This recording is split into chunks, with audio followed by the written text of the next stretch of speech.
All welcome to my channel. आपण आज logical reasoning unit 4 आपण सुरू करणार आहोत. त्यातलं एक्सरसाइज 4.1 आपण आज सॉल्व करणार आहोत. त्यातला पहिला क्वेश्चन बघूयात. 5 years ago, John and Ahmed's age was 1/3 and 1/4 times respectively of Sharad's age at that time. If John's age was 8 years at that time, then what is the addition of ages of all three 2 years later? परत 2 वर्षाच्या सगळ्यांची मिळून एजचं addition किती असणार आहे? इथे बघा आपण जे पहिले दिलंय ते लिहून घेऊयात. काय दिलेलं आहे? जॉनचं एज दिलेलं आहे. John's age is equal to 1/3 of कोणाचं? शरदचं एज. ठीक आहे. त्याच्यानंतर अहमदचं एज दिलं आहे. Ahmad's age is equal to 1/4 of शरदचं एज. आणि मग जॉनचं एज काय दिलेलं आहे? जॉनचं एज दिलेलं आहे 8 years. तेव्हा 5 वर्षापूर्वी. मग आपण ते 5 वर्षापूर्वी काय काय त्यांचे एज होते ते फाइंड करू. मग जॉनचं आधी दिलेलं आहे ते सॉल्व करूयात आधी. John is equal to 1/3 of शरदचं एज. मग किती आहे इथे? 1/3 आणि इथे जॉनचं एज किती आहे? 8 years म्हणजे इंटू शरदचं एज. म्हणजे आता हे 3 इथे आहेत, मग इथे गेल्यावर काय होणार? मल्टिप्लिकेशनला म्हणजे शरदचं एज मिळेल. देअरफॉर असं लिहूयात आपण. Sharad's age is equal to 8 × 3 is equal to किती आहे? 24 year. ठीक आहे. शरदचं एज आपल्याला मिळालं. आता आपण कोणाचं एज काढायचं आहे? अहमदचं एज काढूयात. Ahmad's age is equal to किती आहे? 1/4 ऑफ शरदचं एज. 1/4 ऑफ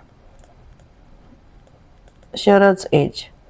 मग शरदचं एज आपल्याला मिळालं आहे 24 years. मग आपण असं लिहू शकतो 1/4 × 24. मग इथे काय येणार आहे? 4 × 6 = 24. म्हणजे किती मिळालं आपल्याला अहमदचं एज? 6 years. ठीक आहे. तिघांचे एज मिळाले आपल्याला. आता एज आपल्याला तिघांचे माहीत झाले 8 वर्षापूर्वी. आता आपल्याला कधी हवेत? आणि हे सगळे एज आहेत सॉरी 8 वर्षापूर्वी नाही, 5 वर्षापूर्वी. हे सगळे जे एज आहेत ते 5 वर्षापूर्वीचे आहेत. आता आपल्याला +2 years म्हणजे आफ्टर 2 years परत काढायचे. म्हणजे आपल्याला प्रत्येकाच्या 7 ॲड करायला लागेल प्रत्येकाच्या एजमध्ये. मग ते करूयात ॲड. इथे बघा एजेस 5 years ॲगो आणि मग एजेस 7 years. जॉनचं किती होतं? 8 years. अहमदचं किती होतं? 6 years. आणि शरदचं किती होतं? 24 years. मग आफ्टर 7 years म्हणजे आता हे 5 years अगो आहेत.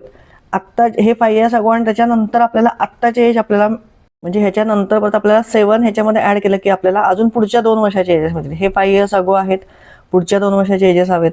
म्हणजे मग आपण इथे काय करणार आहे? Ages 2 years later. म्हणजे मग 8 म्हणजे 7 ॲड करायला लागेल. 8 + 7 is equal to 15. 6 + 7 is equal to 13 and 24 + 7 is equal to 31. मग ह्याची ॲडिशन काय होते? 5 + 3 इज 8 + 1 इज 9. 3 + 1 is 4 + 1 is 5. हे 5 years अगो होते. म्हणजे 2 years लेटर हवेत. म्हणजे आपल्याला 5 + 2 म्हणून इथे आपण 7 ॲड केलं आहे. ठीक आहे. म्हणून हे झालं. म्हणजे काय आलं आहे? 59 years टोटल सगळ्यांच्या तिघांच्या एजचं आन्सर आलं आहे. सो इथे ऑप्शन 3 मार्क करा. चला सेकंड क्वेश्चन बघूयात. The difference between Anushree and Ameya's age is 11 years. After 25 years what will be the difference between their ages? आता 25 वर्षांनंतर पण दोघांच्या एजमधला डिफरन्स कमी होणार आहे का? नाही होणार आहे. सो काय येणार आहे आन्सर? 11 years. हे थोडेसे ट्रिकी क्वेश्चन्स पण असतात, सोपे असतात ते नीट समजून घेतलं तर. ठीक आहे. इथे ऑप्शन येणार आहे 3rd. नेक्स्ट बघूयात. चला नेक्स्ट बघूयात. द टोटल एज ऑफ नैतिक अँड श्लोक today is 45 years. After 5 years नैतिक will be 25 years old. How old will be श्लोक ॲट दॅट टाईम? दोघांच्या एजची ॲडिशन दिली आहे ही 45 years जी आत्ताची आहे प्रेझेंट. ठीक आहे. इथे लिहून घेऊयात आपण. मग नैतिक आफ्टर 5 years किती होणार आहे? इथे बघा आफ्टर 5 years नैतिक विल बी 25 years old. म्हणजे मग तो आत्ता कितीचा आहे? 20. इथे लिहून घेऊ आपण. नैतिक आफ्टर 5 years कितीचा होणार आहे? तो 25चा होणार आहे. मग टुडे कितीचा आहे तो? टुडे 25 - 5 म्हणजे किती? 20. आत्ता तो 20 आहे आणि मग श्लोकचं एज काय असणार आहे? श्लोक टुडे 45 मायनस 20 25 म्हणजे आत्ता त्याचं श्लोकचं एज टुडे 25 आहे आणि नैतिकचं आहे 20. ठीक आहे. पण आता 5 वर्षांनी विचारलं आहे की after how old will be श्लोक ॲट दॅट टाईम. म्हणजे हे 5 वर्षापूर्वीचं एज नैतिकचं आहे 25. मग श्लोकचं किती असणार आहे? मग देअरफॉर श्लोक आफ्टर 5 इयर्स किती असणार आहे? 25 + 5 = 30 इयर्स. सो इथे ऑप्शन बघा, सेकंड ऑप्शन मार्क करा इथे 30 इयर्स. चला नेक्स्ट बघूयात. Samira's age today is greater by 5 than 1/3 her father's age today and greater by 9 than 1/4 at her mother's age today. If father's age is 45 years, what is mother's age after 5 years? चला इथे जे mention केले ते लिहून घेऊया. Samira's age today is greater by 5 than 1/3 of her father's age. म्हणजे मग आपण कसं लिहिणार? Samira is equal to 1/3 of father. ठीक आहे. आणि प्लस काय येणार आहे? +5, कारण ग्रेटर बाय 5 आहे ना. सो इथे येणार आहे +5. मग is equal to father's age दिलेला आहे. फादर्स एज किती दिलेला आहे? फादर्स एज इज 45 इयर्स म्हणजे 1/3 × 45 + 5. ठीक आहे. सो 3 × 1 = 3, 3 × 1 = 3, 3 × 5 = 15. 15 + 5 किती येतं आहे? 20. मग 20 इयर्स आपल्याला कोणाचं एज मिळालं? समीराचं. आता समीराच्या आईचं एज काढायचं आपल्याला, मदर्सचं एज. मग आपण इथे लिहून घेऊ, कंडिशन दिली ती लिहून घेऊ. Samira is equal to 1/4 of mother आणि प्लस किती? ग्रेटर बाय 9 आहे. सो इथे लिहून घेऊ +9. मग समीराचं एज आपल्याला मिळालं इथे 20. मग is equal to 1/4 of mother's +9. मग हे 9 इथे ॲडिशनमध्ये इथे गेल्यावर काय होणार आहे? Subtraction. So 20 - 9 is equal to 1/4 of mother. ठीक आहे. म्हणजे हे 20 - 9 किती होत आहेत? 11. मग आता हे 4 इथे गेल्यावर काय होणार आहेत? मल्टिप्लिकेशनला जाणार आहेत. So × 4 is equal to mother's age. म्हणजे मदर्स एज काय मिळालं आपल्याला? 44 इयर्स. ठीक आहे. आता आपल्याला फाईंड काय करायचं आहे? What is the mother's age after 5 years. म्हणजे मग आपल्याला काय करायला लागेल? ॲडिशन करायला लागेल. 44 + 5 म्हणजे काय येणार आहे? 49 इयर्स. सो इथे ऑप्शन बघा कुठला आहे? 4th ऑप्शन मार्क करा, 49 इयर्स. नेक्स्ट बघूयात. 7 years ago, Sanika and Ketki's total age was 30 years. What will be their total age 7 years hence? दोघांचं एज 7 years ago 30 होती, दोघांच्या एजची टोटल. आता विचारलंय what is their total age 7 years. तेव्हा age काय होती दोघींची? आता इथे बघा 7 years ago दोघींचं एज किती आहे? 30. ठीक आहे. मग 7 वर्षानंतर म्हणजे टुडे काय असणार आहे? इथे मी लिहून घेते टुडे. दोघींच्या एजमध्ये 7 ॲड होतील, दोघींचे 7 इयर्स ॲड होतील. म्हणजे हे किती झाले? 30 + 7 इज 37 + 7 इज 44 इयर्स झाले. हे टुडे झालं. परत काय विचारलंय? आफ्टर 7 years, 7 year हेन्स म्हणजे परत 7 वर्षांनंतर किती एज असणार आहे? म्हणजे 44 मध्ये परत दोघींचे 7 वर्ष ॲड होतील. सो हे किती झालं? 44 + 7 इज 51 अँड 51 + 7 इज 58. सो हे झालं answer 58 years. So third option mark करा इथे. चला नेक्स्ट बघूयात. The sum of ages of mother, father and son 3 years ago was 73. What will be the sum of their ages 5 years later. 5 वर्षांनी त्यांचं age किती असणार आहे? आता इथे बघा sum of the mother father age 3 years ago 73 आहे. ठीक आहे. 3 years ago म्हणजे 3 आणि त्याच्यानंतर आपल्याला फाईंड काय करायचं आहे? 5 years later म्हणजे +5 म्हणजे टोटल आपल्याला काय करायचं आहे? 8 years later आपल्याला त्यांचं एज फाईंड करायचं आहे. मग 8 years आणि मग तिघांचं एज आहे म्हणजे आपण असं म्हणू शकतो की 8 × 3 किती होतं? 24. मग 73 मध्ये 24 ॲड केलं की आपल्याला आन्सर मिळेल. सो 73 + 24 इज 3 + 4 इज 7, 7 + 2 इज 9 म्हणजे 97 इयर्स तिघांच्या एजची ॲडिशन असणार आहे. सो इथे बघा फर्स्ट ऑप्शन मार्क करा 97. कळलंय का तुम्हाला? 3 years अगो, टुडे एज नाही आहे हे, 3 years अगो 73 आहे. 5 वर्षांनी परत त्यांचं वय काय असलंय ते विचारले आपल्याला. दोन्हीची ॲडिशन होईल आणि मग हे 8 years आलं आणि मग 8 म्हणजे तिघांच्या एजने आपण याला मल्टिप्लाय केलं. 3 जण होते म्हणून 3नी मल्टिप्लाय केलं, ते 24 आलं आणि मग ते 24 आपण 73 मध्ये ॲड केलं. चला नेक्स्ट बघूयात. Chintu and Pinky have 4 years of difference in their ages. After 6 years their total age will be 28 years. What is Pinky's age today? चला इथे दिलंय काय बघा, एज डिफरन्स दोघांचा आहे 4 years. 4 years. त्याच्यानंतर दोघांचं एज म्हणजे Chintu and Pinky have 4 years difference in their ages. After 6 years their total age will be 28 years. म्हणजे after 6 years C plus P is equal to किती आहे? 28. दोघांच्या नावाचं इनिशियल घेतलंय मी, चिंटू आणि पिंकी. दोघांचं किती एज असणार आहे? 28. मग आफ्टर 6 years 28 आहे. मग आता टुडे एज आपल्याला फाइंड करायला लागेल. मग टुडेज एज किती येणार आहे? टुडेज एज 28 मधनं दोघांचं 6चा डिफरन्स आपण मायनस करू म्हणजे किती होईल? -12. पण 28 - 12 इज वॉट? 16 years. ठीक आहे. दोघांचा एजचा 6 वर्षांनी, दोघांचे 6 वर्ष, चिंटूचे 6 वर्ष, पिंकीचे 6 वर्ष, आपण असे 12 वर्ष 28 मधनं मायनस केले म्हणजे हे टुडेज एज दोघांच्या एजची ही ॲडिशन मिळाली आपल्याला 16 years. आता आपल्याला फाइंड करायचं आहे त्यांचा एज डिफरन्स 4 आहे.